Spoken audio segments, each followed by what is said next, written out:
అప్పులు చెల్లించుకుంటూ ఇన్ని సంక్షేమ కార్యక్రమాలు చేసుకుంటూ నా గడ్డ పాలమూరు జిల్లాకు ఇవాళ 1000 కోట్ల రూపాయలు అభివృద్ధి కోసం అందిస్తున్నా.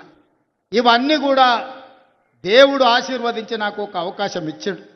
ఈ పాలమూరు జిల్లాకు ఈ పేదలకు సేవలు చేయడానికి, ఈ చదువుకునే పిల్లలకు చదువు చెప్పాలని, వ్యవసాయం చేసే రైతులను ఆదుకోవాలని, ఆత్మగౌరవంతో మా ఆడబిడ్డలను బ్రతికే విధంగా ఈనాడు మనం కార్యక్రమాలను తీసుకోమని, ఇలాంటి కార్యక్రమాలన్నీ కూడా ఈనాడు మనం చేసుకుంటున్నాం.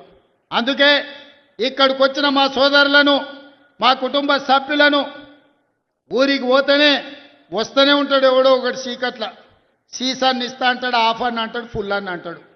నువ్వు ఒక్కసారి ఓటేసి అంటే అక్క ఇక సంగతి నా సంగతి చూడు అంటాడు. ఎవరికోనికి తలమాసినోనికి వేసి ఈ ప్రభుత్వానికి కాళ్ళ కట్టబెట్టేటోని మీరు సర్పంచ్ చేస్తారంటే ఇవాళ ఊరు దెబ్బతింటుంది.